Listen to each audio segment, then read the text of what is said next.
हे आहे ठोकशाही न्यूज 24, जिथे आवाज दाबला जात नाही, अन्यायाविरुद्ध वाचा फोडणारे। आमदार प्रशांत बंबांचा विरोधकांवर घणाघात, सुसंस्कृत विरुद्ध माफिया उमेदवार अशी टीका।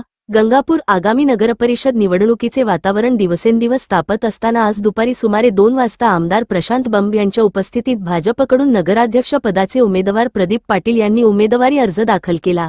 यावेळी भाजपच्या 20 नगरसेवक पदाच्या उमेदवारांनीही मोठ्या उत्साहात अर्ज दाखल केले। अर्ज दाखल केल्यानंतर प्रसारमाध्यमांशी बोलताना आमदार बंब यांनी विरोधकांवर थेट नाव न घेता जोरदार टीका केली। भाजपचे सर्व उमेदवार सुसंस्कृत, स्वच्छ प्रतिमेचे असून गंगापूरच्या विकासासाठी कटिबद्ध आहेत।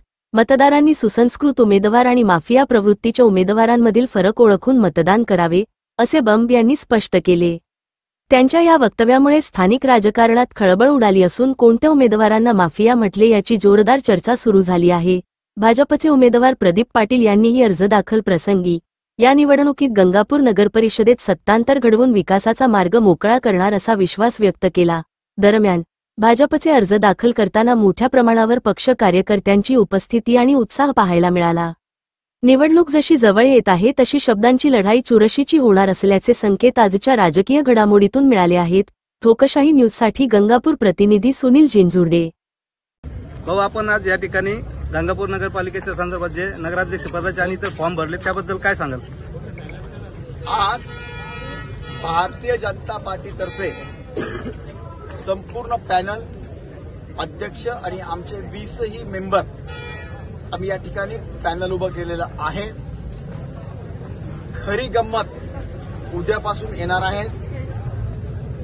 सगळे जुने रेकॉर्ड या इलेक्शनमध्ये तुटले जाणार आहेत आणि भारतीय जनता पार्टीचा संपूर्ण विजय होणार आहे। युतीबाबत काय सांगाल?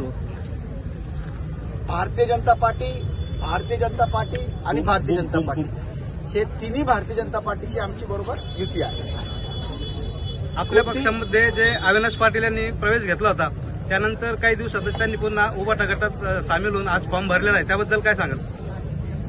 बघा, राजकारणामध्ये थोडे पेशन्स ठेवावे लागतात, थोडं शांततामय चालावं लागतं। दिवस गेलेही नव्हते, अजून शिल्लक होते 8 दिवस। बऱ्याच घडामोडी होणार होत्या। आजच्या आजच सांगा, असंच करा, असं चालत नाही राजकारणामध्ये। तर ज्यांना पेशन्स नाही आहेत त्यांच्या बाबतीत मी काही बोलू इच्छित नाही। मी इतकंच सांगेन की आम्ही एक पद्धतशीररित्या सगळा प्रोग्राम आखलेला होता आणि जे झालं ते उलट आमच्याच पट्ट्यावर पडून आम्हाला त्याचं चांगलं होणार आहे, आमच्याच पक्षाचं भलं होणार आहे। शिंदे गटाकडून हे बी बोलण्यात येत आहे की आम्हाला विश्वासात न घेता तुम्ही उमेदवार डिक्लेअर केलेला आहे।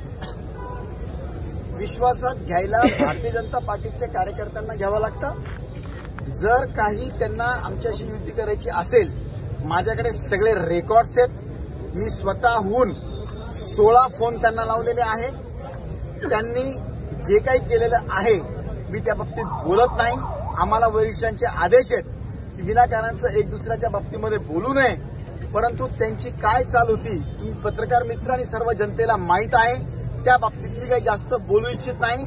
आम्ही महायुतीमध्ये लढण्याची पूर्ण आमची इच्छा होती। आमचे संपूर्ण सीट निवडून येत असताना सुद्धा आम्ही त्यांच्याबरोबर युती करायला तयार होतो, परंतु त्यांचे काय डावपेच असतील मला माहीत नाही। आता इलेक्शन झाल्यानंतरच त्यांच्याशी चर्चा करून काय डावपेच होते आणि काय सक्सेस झालं ते कळेल।